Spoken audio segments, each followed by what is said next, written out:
stats that I see on screen. I am shocked at the stats regarding any people of any color, but particularly the disproportionate amount of Black and brown people who are already underserved as it relates to mental health and emotional health.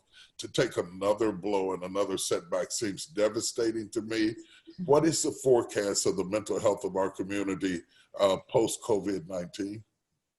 Well, we already had issues in all of our communities with mental health. We know that in America, 1 in 5 people suffer from some form of mental health illness or mental disorder. And if we account for African Americans, we are 20% more likely to suffer from a mental illness than the rest of the majority.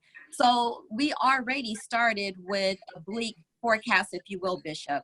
And now you add into this the social distancing, and for some people, the social isolation. And for some folks, being home with abusers and child molesters and being in situations where really being outside the home was an escape. And now we compound that with all of the deaths that have occurred and the folks on the front line, the medical personnel, the mental health personnel who are treating these people who are young and perishing to this disease that we don't have any control over right now. So already mental health was an issue in our country because of the stigma. And again, the stigma is much higher in the African American community. But for all of us, we had the stigma. We had lack of access to care for some folks, which we saw more of a lack of access to care in the Black communities. And then we compound that by not being able to see one another, not be able to greet and hug and show love to one another. We are animals who love to connect. We love to socialize. That's what makes us different as mammals. We love to be around one another.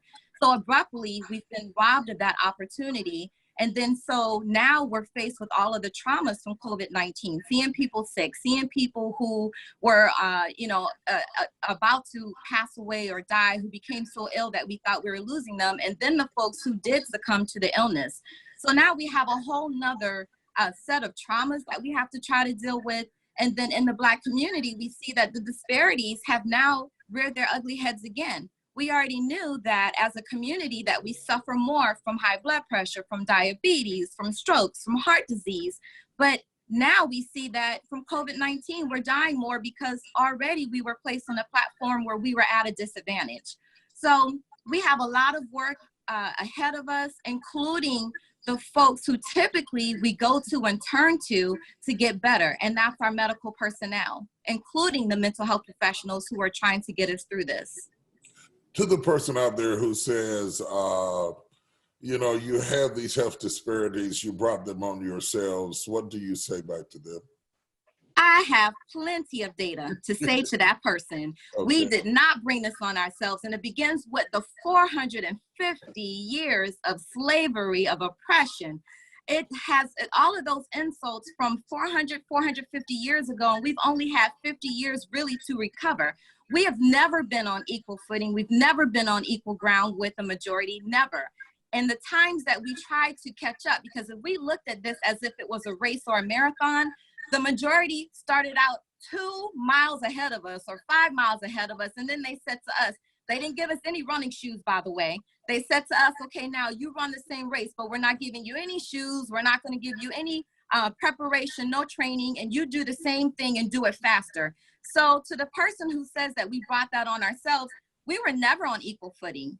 We were never on equal footing. Slavery, then there was Jim Crow, and then we had the civil rights movement and all of the things that led to other disparities.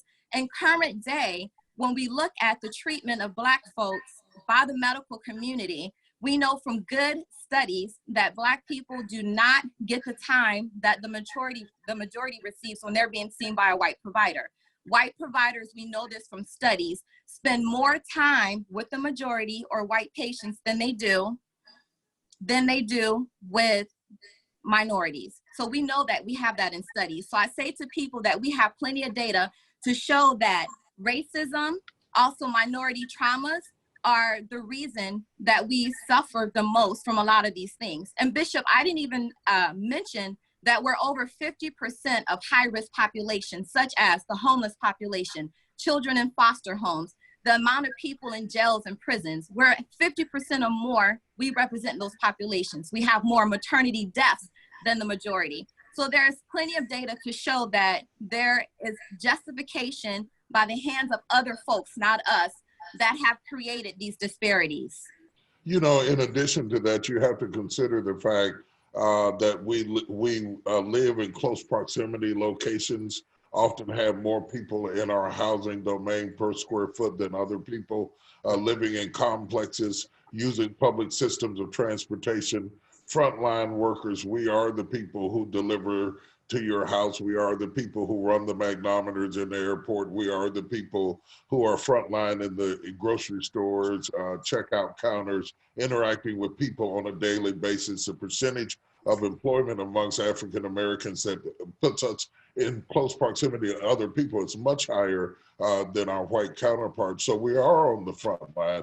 We are in the hospitals. We're nurses, we're doctors, we're attendants, we're cleaning the rooms, we're serving the food. High contact areas, disproportionately Black and brown people, and very vulnerable to a disease that is transmitted the way COVID-19 is.